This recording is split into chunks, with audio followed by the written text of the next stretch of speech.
أعوذ بالله من الشيطان الرجيم بسم الله الرحمن الرحيم ياسين والقرآن الحكيم إنك لمن المرسلين على صراط مستقيم تنزيل العزيز الرحيم لتنذر قوما ما أنذر آباؤهم فهم غافلون لقد حق القول على أكثر فهم لا يؤمنون إنا جعلنا في أعناقهم أغلالا فهي إلى الأذقان فهم يقمحون وجعلنا من بين أيديهم سدا ومن خلفهم سدا فأغشيناهم فهم لا يبصرون وسواء عليهم أأنذرتهم أم لم تنذرهم لا يؤمنون إنما تنذر من اتبع الذكر وخشي الرحمن بالغيب فبشره بمغفرة وأجر كريم إنا نحن نحيي الموتى ونكتب ما قدموا وآثارهم وكل شيء أحصيناه في إمام مبين واضرب لهم مثلا أصحاب القرية إذ جاءها المرسلون إذ أرسلنا إليهم اثنين فكذبوهما فعززنا بثالث فقالوا إنا إليكم مرسلون قالوا ما أنتم إلا بشر مثلنا وما أنزل الرحمن من شيء إن أنتم إلا تكذبون قالوا ربنا يعلم إنا إليكم لمرسلون وما علينا إلا البلاغ المبين قالوا إنا تطيرنا بكم لئن لم تنتهوا لنرجمنكم وليمسنكم منا عذاب أليم قالوا طائركم معكم إذ ذكرتم بل أنتم قوم مسرفون وجاء من أقصى المدينة رجل يسعى قال يا قوم اتبعوا المرسلين اتبعوا من لا يسألكم أجرا وهم مهتدون وما لي لا أعبد الذي فطرني وإليه ترجعون أأتخذ من دونه آلهة إن يردني الرحمن بضر لا تغني عني شفاعة شيئا ولا ينقذون إني ظل في ضلال مبين إني عملت بربكم فاسمعون قيل ادخل الجنة قال يا ليت قومي يعلمون بما غفر لي ربي وجعلني من المكرمين وما أنزل على قومه من بعده من جند من السماء وما كنا منزلين إن كانت إلا صيحة واحدة فإذا هم خامدون يا حسرة على العباد ما يأتيهم من رسول إلا كانوا به يستهزئون ألم يروا كما أهلكنا قبلهم من القرون أنهم إليهم لا يرجعون وإن كل لما جميع لدينا محضرون وآيت لهم الأرض ميتة أحييناها وأخرجنا منها حبا فمنه يأكلون وجعلنا فيها جنات من نخيل وأعناب وفجنا فيها من العيون ليأكلوا من ثمره وما عملته أيديهم أفلا يشكرون سبحان الذي خلق الأزواج كلها مما تنبت الأرض ومن أنفسهم ومما لا يعلمون وآيت لهم الليل نسلخ منه النهار فإذا هم مظلمون والشمس تجري لمستقر لها ذلك تقدير العزيز العليم والقمر قدرناه منازل حتى عاد كالأرجون القديم لا الشمس ينبغي لها أن تدرك القمر ولا الليل سابق النهار وكل في فلك يسبحون وآيت لهم أن حملنا ذريتهم في الفلك المشحون وخلقنا لهم من مثله ما يركبون وإن نشأ نغرقهم فلا صريخ لهم ولا هم ينقذون إلا رحمة منا ومتاعا إلى حين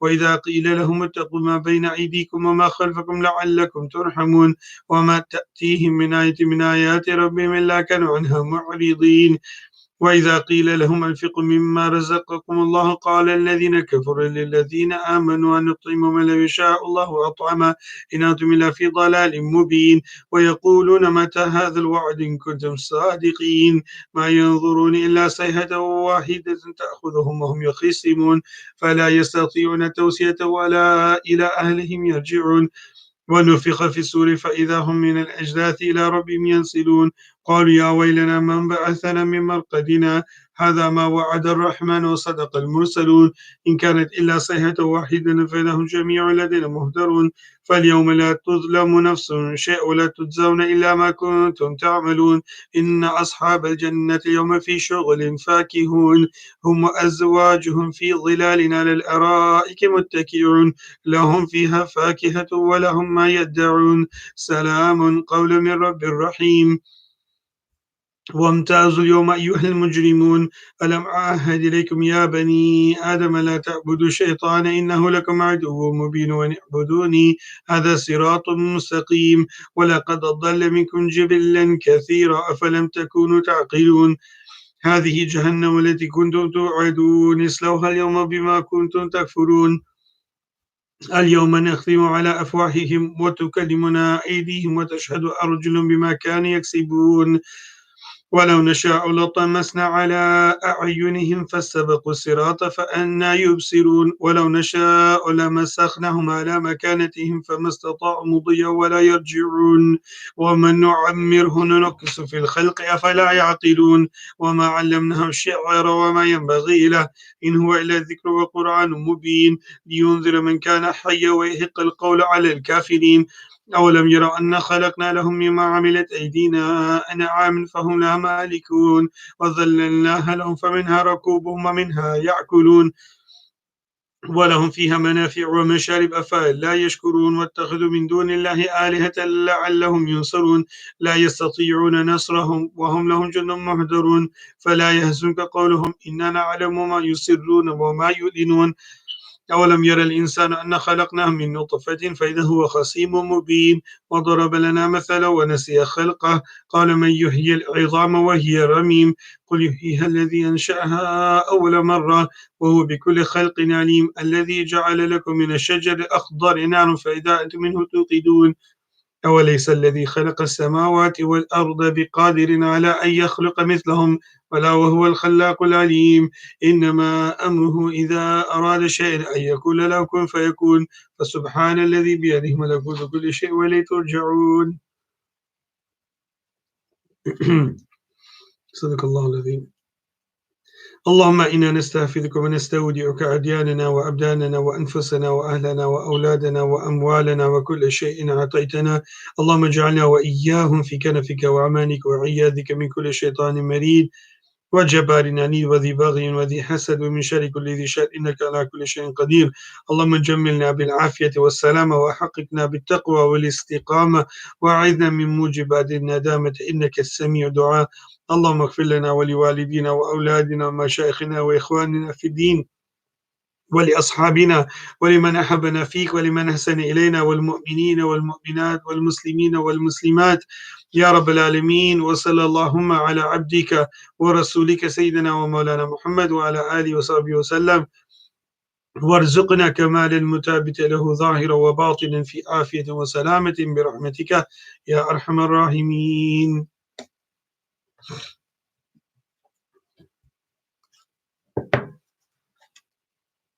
يا ربي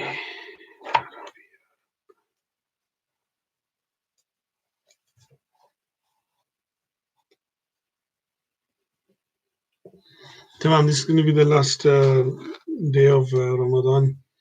So full concentration, inshallah. We're going to be starting the Hizbus Sadis fi Yom Sabt, the sixth part to be read on Saturday. And intend by these salawat and the Prophet and Allah subhanahu wa ta'ala, by his remembrance and the salawat on his beloved Prophet sallallahu that Allah subhanahu wa ta'ala accepts whatever we have done, that Allah makes us from the shakireen, that we're grateful for what Allah subhanahu wa ta'ala has given us, afforded us the ability to do in this Ramadan with acceptance. And may Allah subhanahu wa ta'ala make us of the maghfureen, and that may Allah subhanahu wa ta'ala make us from those who have been freed from the hellfire. بسم الله الرحمن الرحيم اللهم صل على سيدنا محمد وعلى آل سيدنا محمد وأعطه الوسيلة والفضيلة ودرجة الرفيعة وابعثه المقام المحمود الذي وعدته إنك لا تخلف الميعاد اللهم أذم شانه وبين برهانه وأبلج حجته وبين فضيلته وتقبل شفاعته في أمته واستعملنا بسنته يا رب العالمين ويا رب العرش العظيم اللهم يا رب احشرنا في زمرته وتحت لوائه واسقنا بكأسه وانفعنا بمحبته آمين يا رب العالمين اللهم يا رب بلغه عنا أفضل السلام واجزي عنا أفضل ما جزيت به نبينا أمتي يا رب العالمين اللهم ربي إني أسألك أن تغفر لي وترحمني وتتوب علي وتعافيني من جميع البلاء والبلواء الخارج من الأرض والنازل من السماء إنك على كل شيء قدير برحمتك وأن تغفر للمؤمنين والمؤمنات والمسلمين والمسلمات الأحياء منهم والأموات ورضي الله تعالى عن أزواجه الطاهرات أمهات المؤمنين ورضي الله تعالى عن أصحابه العالم أئمة الهدى ومصابيح الدنيا وعن التابعين وتابع التابعين لهم إحسان إلى يوم الدين والحمد لله رب العالمين اللهم رب الأرواح والأجساد البالية أسألك بطاعة الأرواح الراجعة إلى أجسادها وبطاعة الأجساد الملتئمة بعروقها وبكلماتك النافذة فيهم وأخذك الحق منهم والخلائق بين يديك ينتظرون فصل قضائك ويرجون رحمتك ويخافون إقابك وأن تجعل النور في بصري وذكرك بالليل والنهار على لساني وعمل صالحا فارزقني اللهم صل على سيدنا محمد كما صليت على سيدنا إبراهيم وبارك على سيدنا محمد كما باركت على سيدنا إبراهيم اللهم اجعل صلواتك وبركاتك على سيدنا محمد وعلى آل سيدنا محمد كما جعلتها على سيدنا إبراهيم وعلى آل سيدنا إبراهيم إنك حميد مجيد وبارك على سيدنا محمد وعلى آل سيدنا محمد كما باركت على سيدنا إبراهيم وعلى آل سيدنا إبراهيم إنك حميد مجيد اللهم صل على سيدنا محمد عبدك ورسولك وصل على المؤمنين والمؤمنات والمسلمين والمسلمات اللهم صل على سيدنا محمد وعلى آله عدد ما أحاط به علمك وأحصاه كتابك وشهدت به ملائكتك صلاة دائمة تدوم بدوام ملك الله اللهم إني أسألك بأسمائك العظام ما علمت منها وما لم أعلم وبالأسماء التي سميت بها نفسك ما علمت منها وما لم أعلم أن تصلي على سيدنا محمد عبدك ونبيك ورسولك عدد ما خلقت من قبل أن تكون السماء مبنية والأرض مدحية والجبال مرسية والعيون منفجرة والأنهار منهمرة والشمس مشرقة والقمر مضيئا والكواكب مستنيرة والبحار مجرية والأشجار مثمرة اللهم صل على سيدنا محمد عدد علمك وصل على سيدنا محمد عدد حلمك وصل على سيدنا محمد عدد كلماتك وصل على سيدنا محمد عدد نعمتك وصل على سيدنا محمد عدد فضلك وصل على سيدنا محمد عدد جودك وصل على سيدنا محمد عدد سماواتك وصل على سيدنا محمد عدد أرضك وصل على سيدنا محمد عدد ما خلقت في سبع سماواتك من ملائكتك وصل على سيدنا محمد عدد ما خلقت في أرضك من الجن والإنس وغيرهما من الوحش والطير وغيرهما وصل على سيدنا محمد عدد ما جرى به القلم في علم غيبك وما يجري به إلى يوم القيامة وصل على سيدنا محمد عدد القطر والمطر وصل على سيدنا محمد عدد من يحمدك ويشكرك ويحللك ويمجدك ويشهد أنك أنت الله وصل على سيدنا محمد عدد ما صليت عليه أنت وملائكتك وصل على سيدنا محمد عدد من صلى عليه من خلقك وصل على سيدنا محمد عدد من لم يصلي عليه من خلقك وصل على سيدنا محمد عدد الجبال والرمال والحصى وصل على سيدنا محمد عدد الشجر وأوراقها والمدر وأثقالها وصل على سيدنا محمد عدد كل سنة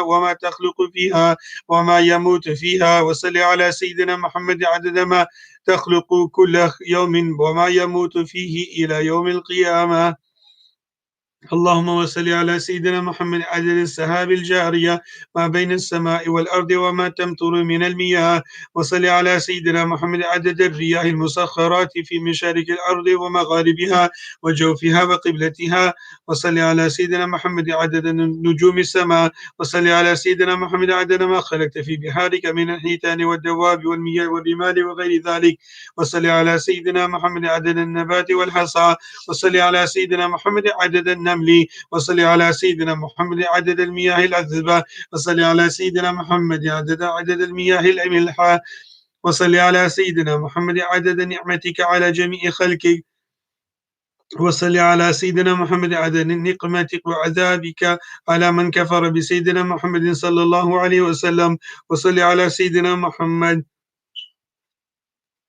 عدد ما دامت الدنيا والآخرة وصل على سيدنا محمد عدد ما دامت الخلائق في الجنة وصل على سيدنا محمد عدد ما دامت الخلائق في النار وصل على سيدنا محمد على قدر ما تحب وترضى وصل على سيدنا محمد على قدر ما يحبك ويرضاك وصل على سيدنا محمد أبد الآبدين وأنزله المنزل المقرب عندك وأعطه الوسيلة والفضيلة والشفاعة والدرجة الرفيعة وبعث المقام المحمود الذي وعدته إنك لا تخلف الميعاد. اللهم إني أسألك بأنك مالكي وسيدي ومولاي وثقتي ورجائي، أسألك بحرمة الشهر الحرام والبلد الحرام والمشعر الحرام وقبر نبيك عليه السلام أن تهب لي من الخير ما لا يعلم علمه إلا أنت، وتصرف عني من السوء ما لا يعلم علمه إلا أنت. اللهم يا من وهب لسيدنا آدم سيدنا شيث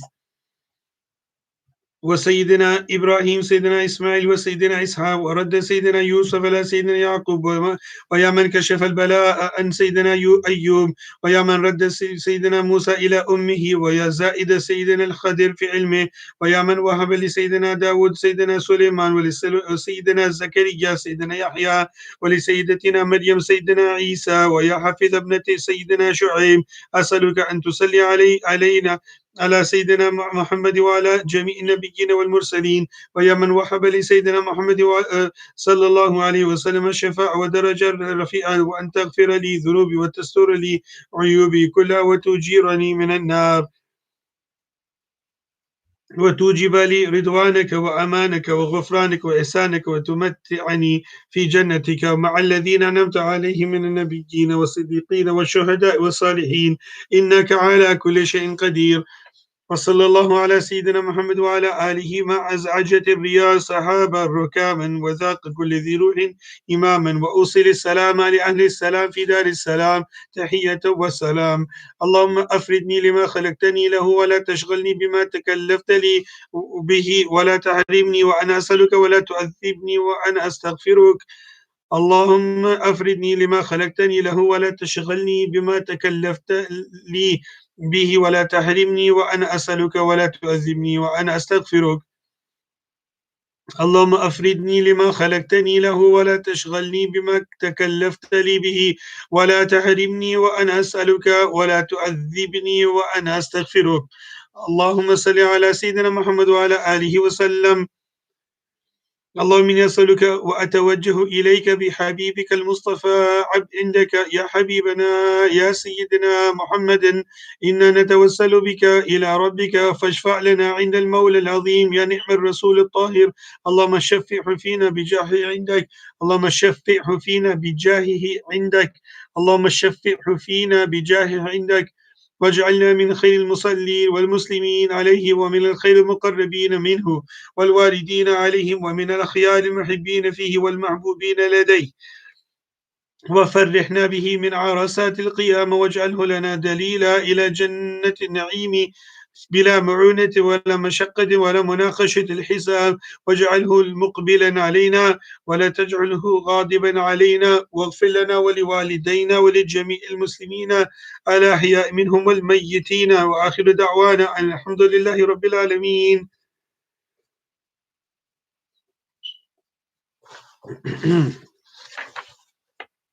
أسألك يا الله يا الله يا الله يا حي يا قيوم يا ذا الجلال والإكرام، لا إله إلا أنت سبحانك إني كنت من الظالمين. أسألك بما حمل كرسيك من عظمتك وجلالك وبهائك وقدرتك وسلطانك، وبحق أسمائك المخزونة المكنونة المطهرة التي لم يطلع عليها أحد من خلقك، وبحق الاسم الذي وضعته على الليل فأظلم، وعلى النهار فاستنار، وعلى السماوات فاستقلت، وعلى الأرض فاستقرت، وعلى البحار فانفجرت، وعلى العيون فنبعت، وعلى السحاب فأمطرت.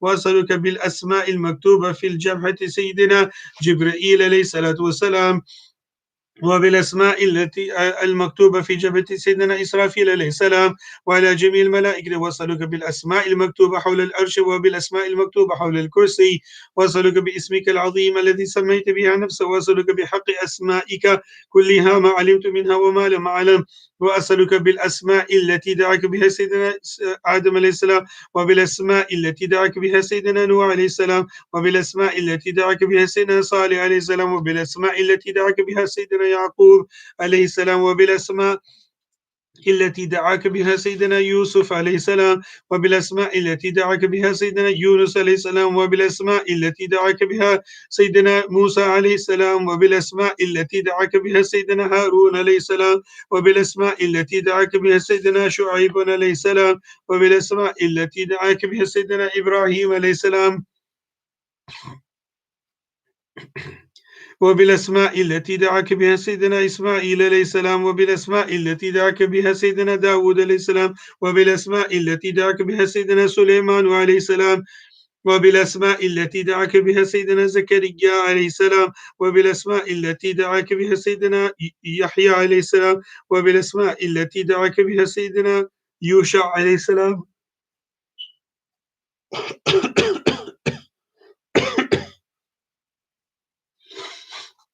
وبالأسماء التي دعاك بها سيدنا الخضر عليه السلام، وبالأسماء التي دعاك بها سيدنا إلياس عليه السلام، وبالأسماء التي دعاك بها سيدنا يسع عليه السلام، وبالأسماء التي دعاك بها سيدنا ذو الكفل عليه السلام، وبالأسماء التي دعاك بها سيدنا عيسى عليه السلام، وبالأسماء التي دعاك بها سيدنا محمد صلى الله عليه وسلم، نبيك ورسولك وحبيبك وصفيك، يا من قال وقوله الحق والله خلقكم وما تعملون، ولا يسر عن أحد من عبيده قول ولا فعل ولا حركة ولا سكون إلا وقد سبق في علمه وقضائه وقدره، كيف يكون كما ألهمتني وقضيتني بجمع هذا الكتاب، ويسرت علي فيه الطريق والأسباب، ونفيت على قلبي عن قلبي في هذا النبي الكريم الشك والابتياب، وغلبت حبه عندي على حب جميع الأقرباء والأحباء. أسألك يا الله يا الله يا الله أن ترزقني وكل من أحبه واتبعه شفاعته ومرافقته يوم الحساب من غير مناقشة ولا عذاب ولا توبيخ ولا عتاب، وأن تغفر لي ذنوبي وتستر عيوبي يا وهاب يا غفار، وأن تنعمني بالنظر إلى وجهك الكريم في جملة الأحباب يوم المزيد والثواب.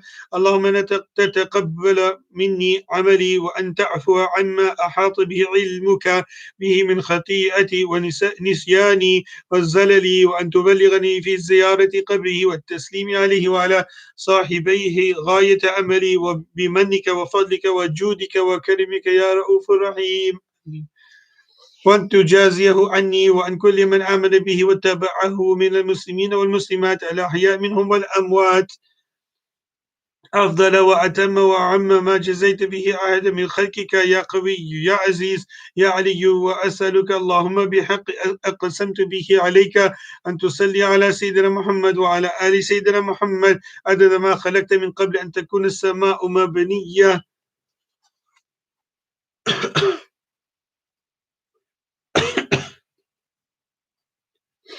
والأرض مدحية والجبال علوية والعيون منفجرة والبحار مسخرة والأنهار منهمرة والشمس مضحية والقمر مضيئا والنجم منيرا، ولا يعلم أحد حيث تكون إلا أنت، وأن تصلي عليه وعلى آله عدد كلامك، وأن تصلي عليه وعلى آله عدد آيات القرآن وحروفه، وأن تصلي عليه وعلى آله عدد من يصلي عليه، وأن تصلي عليه وعلى آله عدد من لم يصلي عليه، وأن تصلي عليه وعلى آله ملء الأرض، وأن تصلي عليه وعلى آله عدد ما جرى به القلم في أم الكتاب، وأن تصلي عليه وعلى آله عدد ما خلقت في سبع سماواتك، وأن تصلي عليه وعلى آله عدد ما أنت خالقه فيهن إلى يوم القيامة في كل يوم 1000 مرة، وأن تصلي عليه وعلى آله عدد قطر المطر وكل قطرة قطرت من سمائك إلى أرضك من يوم خلقت الدنيا إلى يوم القيامة في كل يوم 1000 مرة.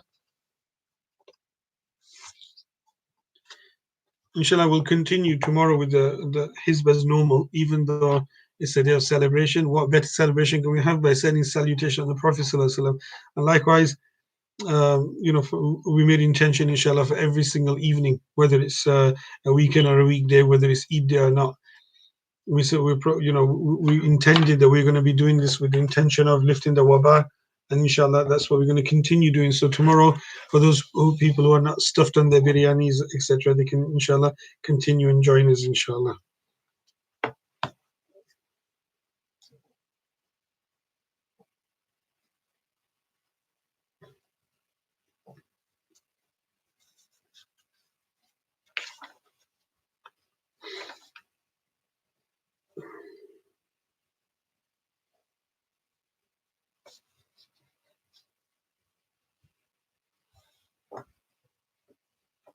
because it's the farewell day of Ramadan, and it's a day always of mixed feelings between our scholars, because it's one that we should show shukr to, and great shukr to Allah subhanahu wa ta'ala. Allah Akbar. Tamam, let's get started. We'll do something different today, inshallah. Bismillah ar-Rahman ar-Rahim. Alhamdulillahi Rabbil Alameen. Wal aqibatu lil muttaqeen. وأفضل الصلاة وأتم التسليم على محمد خاتم النبيين وعلى آله وصحبه أجمعين ومن تبعهم بإحسان إلى يوم الدين. رب اشرح لي صدري ويسر لي أمري واحلل عقدة من لساني يفقه قولي. اللهم افتح فتوح العارفين، اللهم افتح علينا حكمتك وانشر علينا رحمتك يا ذا الجلال والإكرام، يا ذا الجلال والإكرام، يا ذا الجلال والإكرام. نويت التعلم والتعليم والتذكر والتذكير والنفع والانتفاع والإفادة والاستفادة والحث على التمسك بكتاب الله وسنة رسوله صلى الله عليه وسلم والدعاء إلى الهدى والدلالة على الخير ابتغاء وجه الله ومرضاته وقربه وثوابه سبحانه وتعالى وصلى الله على سيدنا محمد وعلى آله وصحبه وبارك وسلم. Like I said, because the farewell Ramadan, for Barakah, inshallah, we'll mention one of the qissas that he's going to be mentioning in this section. But what we'll do then, inshallah, is we'll skip a few pages. I want to read a beautiful poem that the Musannif alayhi Rahmah wrote, and it was a munajat, it's a dua, and it's like a longing for the Prophet ﷺ and a dua to Allah subhanahu wa ta'ala for safety against calamities, and calling out by the blessed Prophet ﷺ. It's beautiful wording, so which is going to be quite fitting. And then there's going to be the traditional Tarimi qasidas that they read to bid farewell to Ramadan, which is a dua in itself. So even if you don't understand the words, I'm not going to sing it. I don't have that beautiful Tarimi dialect or the tune that goes with it, but we'll give it a go, inshallah. If you can just say Ameen at the end of every word, inshallah, that will suffice, inshallah. So this next section, the Musannif says, he's going to be speaking about the Ghazawat. The Ghazawat is going to be, there's two things in when it comes to the battles of the Prophet ﷺ, or whatever he participated in, that's what the Ashab al-Siyar are going to be, or the people who write the Sirah books will term as Ghazwa, because he participated. And if he sent any out, yet he didn't participate in it, just sent them out with the head of one of the Sahaba, for example, then that's called a Sariyah. So we're going to be speaking about a few of them, and he mentions that they're going to be a brief mentioning of here, because the intention isn't to make it long, it's just to give you isharas towards that, which you need to then read up about. So he's giving you ishara and seeking blessings to the Nashr al-Tib that he's doing. So he says he's going to mention them in almost like year order. So he's going to mention from year 1 after Hijrah, year 2 after Hijrah, etc. So he starts over here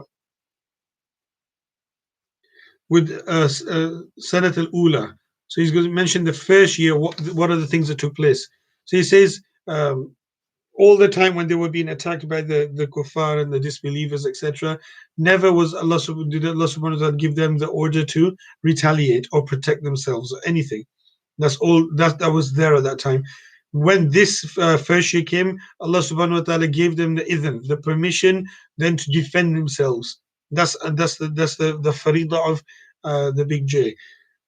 Or Hazrat Hamza radiallahu, peace muhajirin ke saath. So straight away Hazrat Hamza radiallahu was sent with 30 muhajirun from the Meccans, ke kafila Quraysh ke ta'arruz kare, to intercept one of the caravans of Mecca who was laden with the belongings of the Muslims. Ye Majra Ramadan mein hua. This happened in Ramadan, or Hazrat Ubaidullah ibn Harith and Sayyidina Ubaidullah ibn Harith was sent with 70 muhajirs to a valley of Rabiq in the month of Shawwal. And Sayyidina Sa'ad ibn Abi Waqqas is going to be sent with 20 of the muhajirun. Is going to be sent to Khirar or Kharar, to a place which is close to Juhfa in the month of Dhul Qa'dah. This is all the first year. to intercept another caravan that there was all the belongings that they'd nicked and they were taking it back. Yasab Sariyete. And these were expeditions and they were called Sariyas because the Prophet ﷺ didn't participate in them. Phir Safar mein Ghazwa Abwa waqi hua. Then in the month of Safar, in this first year, now you're going to see a Ghazwa took place, which is called Ghazwa Abwa. इसमें खुद तशरीफ फरमा हुए. The Prophet ﷺ participated in it. Now you might be asking, why didn't he participate in the early ones? Why? Because don't forget, this setting everything up, and the Prophet ﷺ needed to be there at that time. And the Prophet ﷺ was arranging everything, arranging the houses, arranging, as we're going to see, the brotherhood, etc., the businesses together, setting up the markets, etc. That was all on his shoulders, sallallahu alaihi wasallam. And for that reason, if they could fortify their community by getting some of their belongings back, and so he sent people out while he was establishing things in Medina. Abwa e Gauta. So Abwa is the name of a place with a Hamza at the end. जो दरमियान मक्का और Medina is in midway between Makkah and Medina. इस गज़वे को वुद्दान भी कहते हैं. This is called also Ghazwa Wuddan in some of the books. It's mentioned in the books of Sirah like that. Or isi saal agaze adhan ka hua. And here the adhan has been legislated in this year as well. Or isi saal Hazrat Aisha radiallahu rukhsat hokar aayi. And Hazrat Aisha radiallahu came into the house of the Prophet sallallahu alaihi wasallam in this very year. और इसी साल मुहाजिरीन व अंसार के दरमियान अक़्द उख़ुवत मुक़र्रर हुआ, and this is where the brotherhood was established between the Ansar and the Muhajirun. This is the first year. Now which is going to bring us on to, so this was like the year of setting down foundations and establishing your finding your feet. That's what it was. Hijrah year 2 is going to start, inshallah. We'll continue with that tomorrow. Now we're going to mention this beautiful poem that Mullah Shaykh Ali Thanwi Sahib rahmatullah says, and inshallah intend by a good farewell to Ramadan bite as well.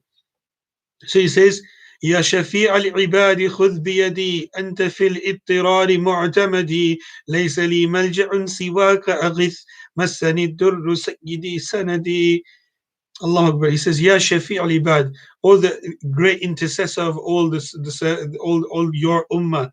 Khudh biyadi, take us by the hand. Give us a helping hand.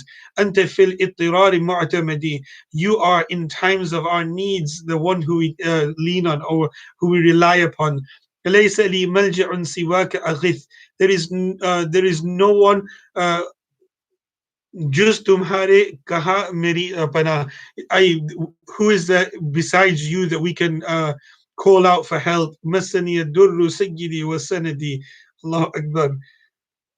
Masani dur has afflicted me pains and tribulations. Sayyidi wa sanadi, O my master, O my helper.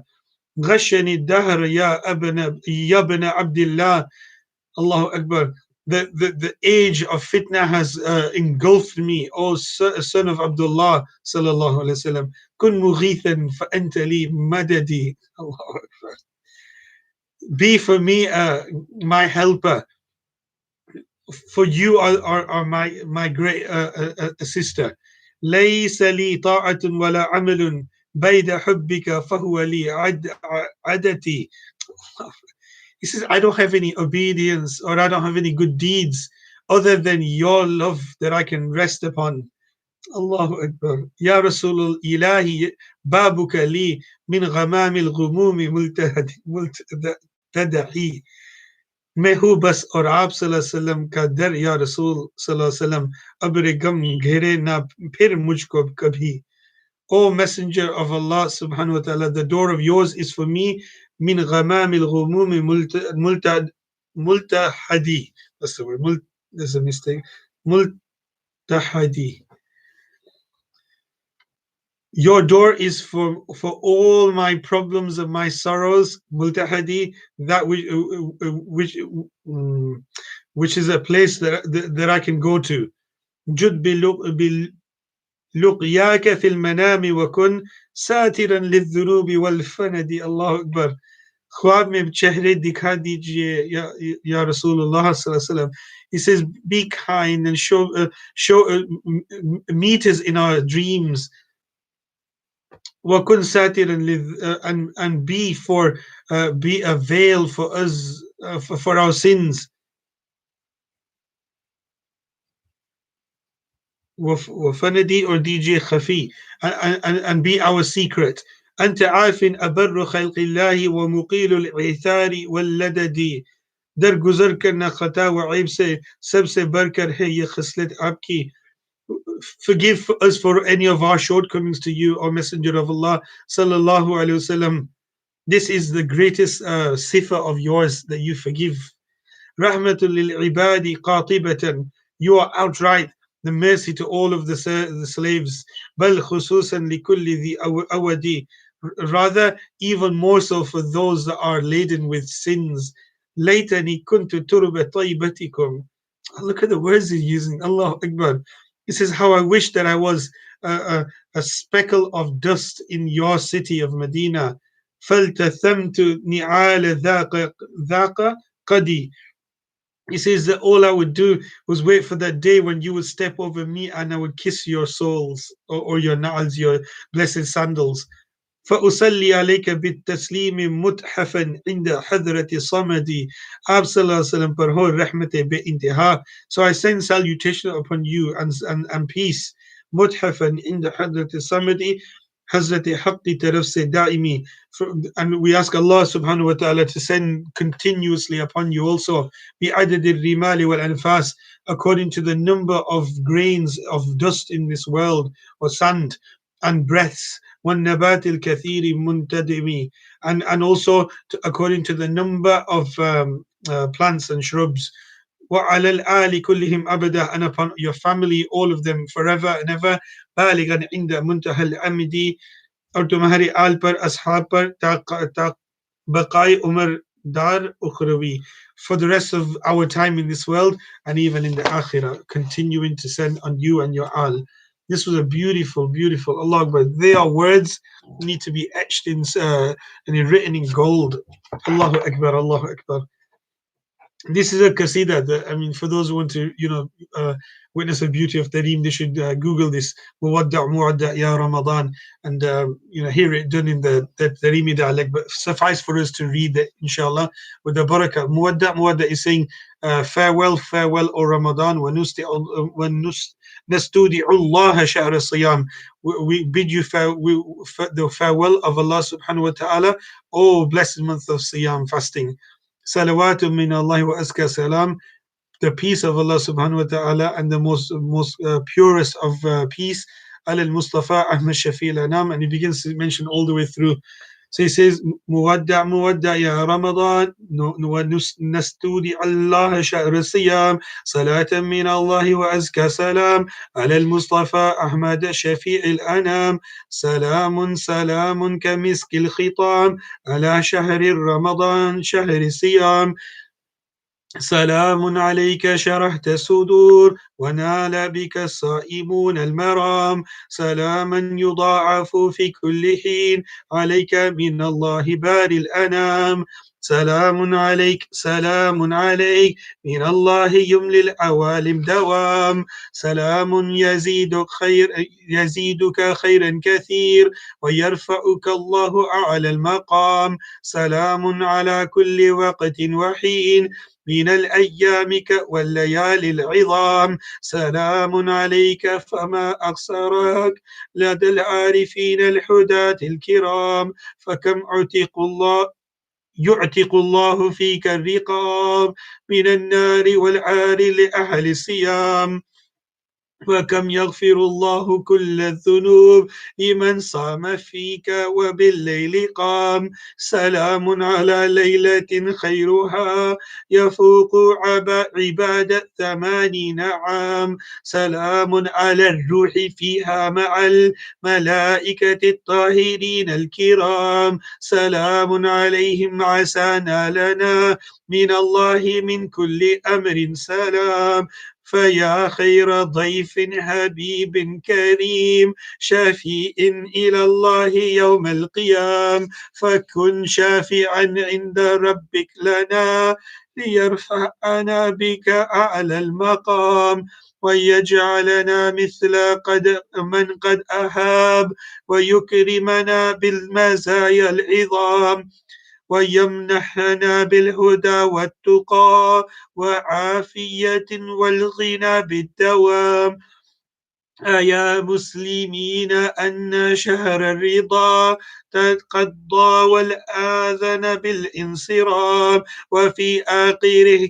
تكثر النفحات من الله للصائمين القيام وما فات منه مصاب جليل عسى يجبر الصوب رب الأنام فيجبر خللنا وأعمالنا فروض أو سنن أو مباح أو حرام فيا ربي يا ربي بالمصطفى عليه صلاتك ثم السلام تفضل علينا بجبر المصاب فإنا مقرون بالاجترام نساة المعادي قلال الرشاد حقار العباد عبيد الحطام أسار الذنوب كثير العيوب قصات القلوب دعاة الطعام وأعمالنا زلل كلها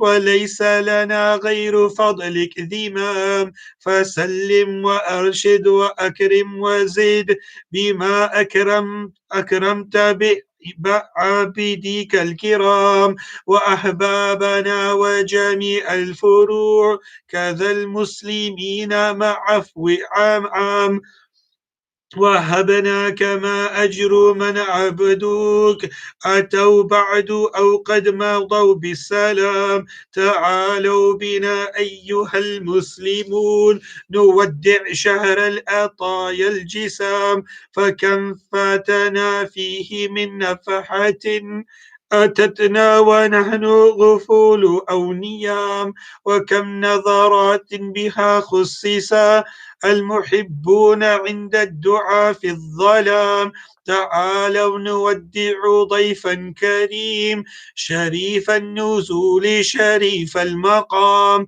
ونختم الأيام والليال من الصالحات بأحسن ختام نودعه نسأل الله أن يعود بخيراته كل عام يعود علينا سنينا كثير بعافية مع جميع المرام نودعه بالبكاء حسرة على ما مضى في ضياء أو منام فلو أننا قد بكينا الدماء على كل أفعالنا ما نلام فكم زلة سطرت في الكتاب وسجلها الكاتبون الكرام وكم كربة عند كشف الغطاء ونشر الفضائح يوم القيام فيا سابل الستر سترا جميل وفضلا جزيلا وعفوا دوام ووفق وسدد وهب لنا اليقين وعافية من جميع السقام وما أعطيته الصالحين أعطنا فنحن أحق ضعاف لئام وزدنا مواهب لا تحتصي مع طول أمر وحسن الخطام وغث يا مغيث بغيث القلوب وغيث الجدوب دواما وعام وسلم على خير من بعثت إلى الخلق هادي الأنام محمد المصطفى المجتبى شفيع الخلائق يوم الزهام وآل وصحب وكذا الأنبياء وأتباؤهم أدى لفظ الكلام يا ربي صل وسلم دائما أبدا على حبيبك خير الخلق كلهم. And finish off with the dua. the Musannif, as if he knew which zamana we're going to be in, he wrote, Allahu Akbar, a beautiful qasida or a dua, munajat. He wrote it. He says, a dua to be read in the days of fitna in the end of Ramadan. Allahu Akbar. So say Ameen at the end of every two lines. So he says, بسم الله الرحمن الرحيم صلاة من الله وأزكى سلام على المصطفى أحمد شفيع الأنام يا ربنا يا عظيم الرجاء ومن لا سنه تأخذه أو منام بحق النبي وبالأنبياء عليهم صلاتك ثم السلام تفضل علينا وأحبابنا بما تعلم خير دائم دوام وأسر إلهي بكشف البلاء ودفع الأدايا ورفع السقام وأسر إلهي بكشف البلاء ودفع العذايا ورفع السقام وأسر بإلهي بكشف البلاء ودفع الأذايا ورفع السقام وألطف وعتف في الفتن وأزل للمحن سريعا وسلم فأنت السلام وأهلك لأعدائك الملحدين أتاة بغاة طغاة تغام تربوا على منهج الكافرين مدارسهم فتنة للأنام فكم أخرجت منهم مسلمين من النور حتى حووا في الظلام فها هم تغوا وبغوا واعتدوا وقاموا لحربك كل القيام أباحوا المراهم محارم ثم أنكروا شريعة طه شفيع الأنام وبثوا أكاذيبهم نابذين كتابك خلف ظهره اللئام وغرهم بالأماني الغرور وأمهلتهم آم من بعد آم فها هم يعادون أهل الصلاة وها هم يهينون أهل الصيام وها هم يبيحون للمنكرات وها هم أهلوا جميع الحرام وها هم بفحشائهم أعلنوا وها هم أذاعوا خبيث الكلام وها هم يشنون غاراتهم على الدين سلوا عليه حسام فقد هدموا بعد أركانه وهموا باقيه بالانهدام فكم قتلوا من خيار الورى ببطش وغدر ودفن اللغام وكم أذروا بالبلاد الفساد وكم أرعبوا غافلين أو نيام ومنهم طوائف قد يمرقون من الدين مثل مروق السهام شعارهم بغض آل الرسول قرين الكتاب لحتى القيام أذاؤوا وساوس شيطانهم بتكفيرهم من هدوا للأنام وشنوا الهجوم على من مضى من العلماء الماحين الظلام وسبوا القرون ومن قرنهم يقول النبي عليه السلام تكون الزلازل وسوء الفتن ويطلع قرن عدو الأنام فيا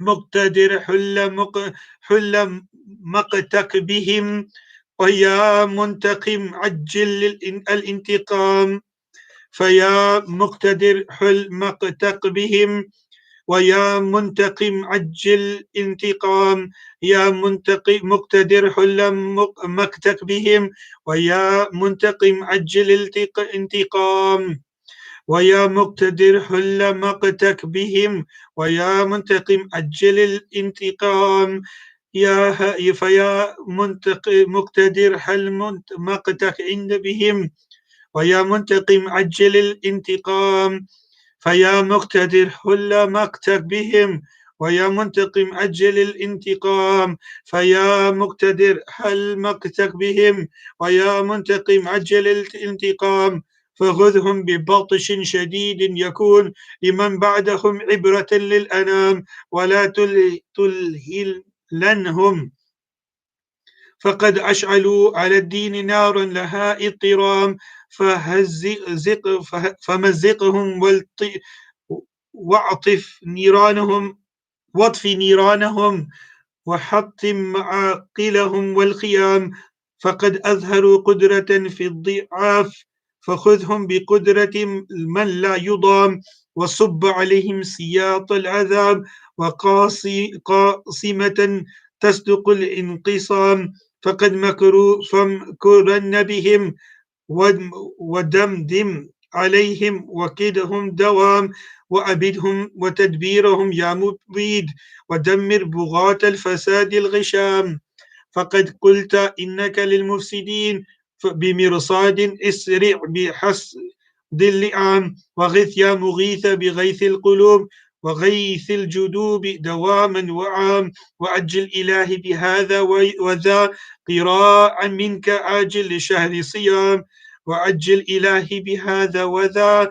وحرمة طه شفيء الأنام وسل إلهي على المصطفى الذي قام بالدين خير القيام وقلت لهم فاستقم فانتدب لأمرك طوعا ثم استقم عليه صلاتك في كلهم دواما تغشاه ثم صلاة مع الآل والأنبياء كلهم وآلهم ثم صحبهم كرام مع التابعين وأتباعهم صلاة تضاعف في كل زام صلى الله على سيدنا محمد وعلى آله وسلم.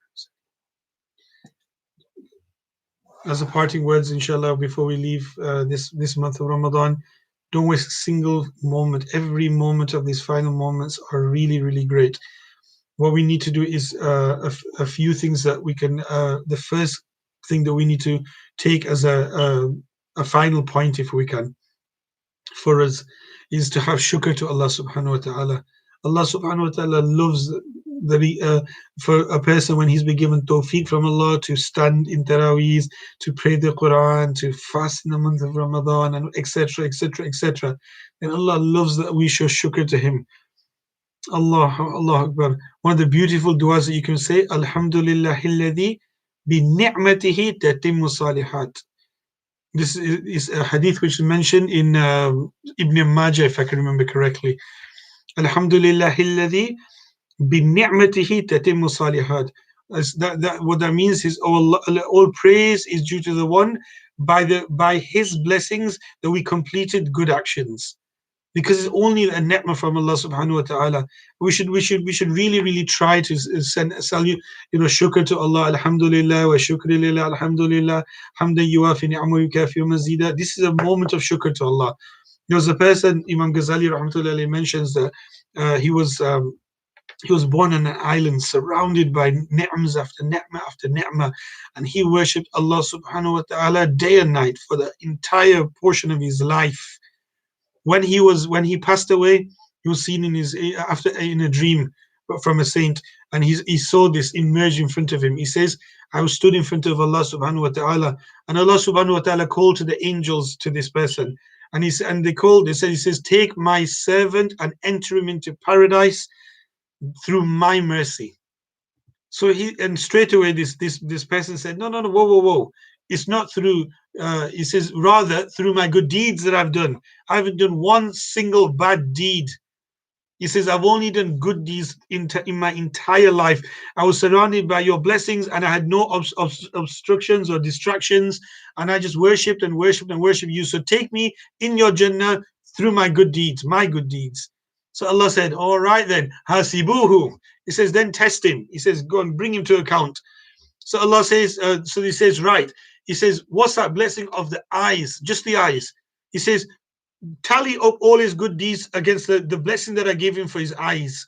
He says everything fell short out of his good deeds. He says, and then some. He says, then your ears, and then your speech, and then your hands, and your feet, and then your breaths, and then your food and your drink, etc., etc. وَإِن تَعُدُّوا نِعْمَةَ اللَّهِ لَا تُحْصُوهَا. If you try to count the favors of your Lord, you'll never be able to enumerate them. So he says at that time, he says, Ya Allah. He says, no. He says, then, in that case, he says, by your mercy, enter me into your paradise. And Allah subhanahu wa ta'ala instantly says, and by my mercy, take him into his paradise. Allahu Akbar. That's the merciful one. And may Allah make us of those, inshallah. Through your mercy, Ya Allah, that we show shukr to you, Ya Allah, for the blessing that you give us. That we show shukr, that we never be disobedient to you, that we never be ungrateful to you, Ya Allah. This is a moment of shukr. The second thing is istighfar for the shortcomings. That every single thing that Allah subhanahu wa ta'ala told us, that Allah subhanahu wa ta'ala instructed us whenever we did things. Remember, what do we do when we finish our salah? He says, Qumu, pray your salah. Is after your salah, sunnah for you to say, Astaghfirullah, Astaghfirullah, Astaghfirullah. See, after you do a good, even if it's a good deed, you do istighfar after it. When you finish from Arafat, when you leave in Arafat, istighfar, you've been told to say. After you leave in the lavatory, you've been to relieve yourself. Ghufranak, alhamdulillah, alladhi, ghufranak. You're asking Allah subhanahu wa ta'ala for forgiveness. Even after Allah Akbar, the last surah was revealed as a complete surah, Surah Nasr. Allah subhanahu wa ta'ala says, فَسَبِّحْ بِحَمْدِ رَبِّكَ وَاسْتَغْفِرْهُ. That Allah subhanahu wa ta'ala says, even in that He's saying, ask for forgiveness from Allah subhanahu wa ta'ala. And that's why we should understand that Allah subhanahu wa ta'ala loves istighfar, loves istighfar. Ask Allah subhanahu wa ta'ala that He accepts whatever done. This is the Laylatul Ja'izah that's coming up. Let nobody be in a state of heedlessness. Nobody like sleeps and be in a state of slumber. The nights are so short. This is a night that Allah subhanahu wa ta'ala, Imam Shafi'i Rahman, 5 nights. And if anybody keeps these alive, Allah subhanahu wa ta'ala will keep his heart. Rather, these 2 nights of Eid is going to be one of them 5. He says that these nights, whoever keeps alive, Allah will keep his heart alive when other hearts are dying. Yani when everybody dies, Allah subhanahu wa ta'ala will keep. What does that mean? That when you come out of your graves, you're going to be like a newborn child, dismayed, disarray. You'll be in a state of confusion. But not for these people who kept these nights alive. They'll be, you're like when somebody wakes up from deep sleep and doesn't know where he is. That's the place for everyone else. As for these, they'll be in a state of, they were never sleeping. Their heart was awake all along, and they'll wake up refreshed.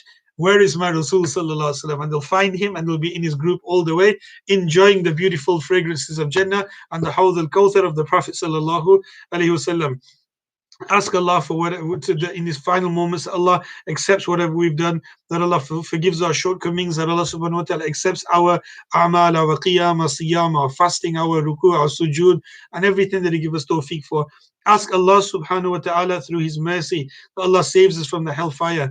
May Allah subhanahu wa ta'ala make these lessons of light and true light in our hearts, and true light in our eyes, in our hearts, in our bodies, in our hair, in our beings, in our souls, in our sleep, and that Allah subhanahu wa ta'ala takes away from the darkness into the light. Min al-dhulumat ila nur.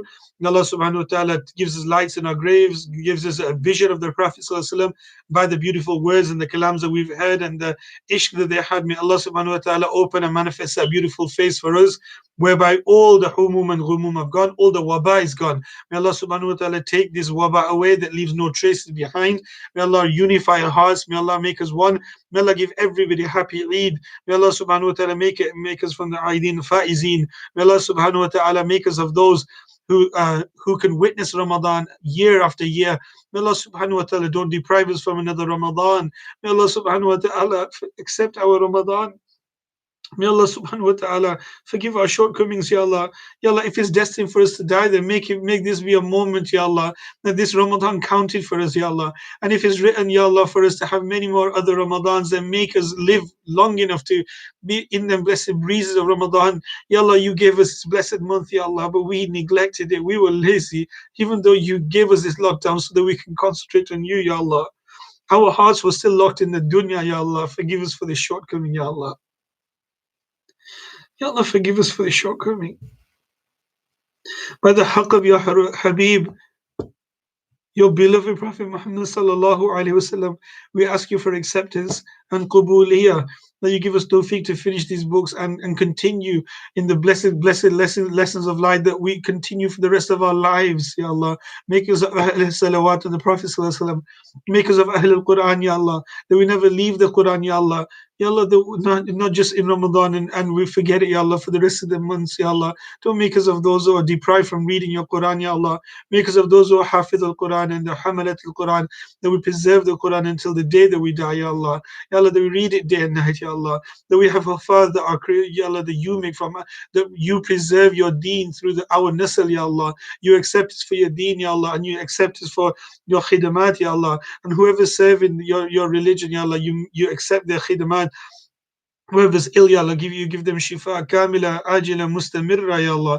Ya Allah, and forgive us the best of safety and protection, Ya Allah, from all waba, bala, and dhulm and jawr, and trials and tribulations. Protect us from the zalimeen, Ya Allah, and protect us from their machinations, Ya Allah. Ya Allah, make everything easy in the affairs of Beit Muhammad Academy, Ya Allah, and all the things that are about to come, Ya Allah. Ease the affairs and take away all the debt, and take away all the trials and tribulations that were destined to come. But Allah, you can take them away by your qudr, Ya Azim, Ya Azim. We ask you by your greatness and your majesty, Ya Allah. Accept our du'as and accept all the du'as of all the listeners who have all the way through this month of listening through these lessons to the words of your beloved Prophet Sallallahu Alaihi Wasallam. Fulfill all the desires of this world and the akhirah. Give them happiness and joy, Ya Allah. Give all of us happiness and joy, Ya Allah. Give us a Eid that's truly a Eid that you've forgiven us, Ya Allah. You've wiped our slates clean, Ya Allah. You've elevated our rank. You've made us yours, Ya Allah. You've made us from your awliya, Ya Allah. Ya Allah, you've connected us with your awliya, Ya Allah. You put us in the nadra of your awliya and the ulama, Ya Allah, with the eyes of mercy, Ya Allah. Ya Allah, that penetrates our darkness and takes away our harshness of our hearts, Ya Allah. Ya Allah, cleanse our hearts and give us iman that's strong and unshakable, Ya Allah. Ya Allah, bless us with iman and bless us with maghfirah. We ask you for the haqq of your Habib al-Mustafa sallallahu alaihi wasallam, that you accept our majalis and accept every one of our du'as. May Allah subhanahu wa ta'ala make us a true muttabi of the Prophet sallallahu alaihi wasallam, outwardly, inwardly and outwardly. Wa akhiru da'wana and alhamdulillahi rabbil alameen. Wa sallallahu ala Sayyidina Muhammad wa ala alihi wa sahbihi wa barik wa sallam.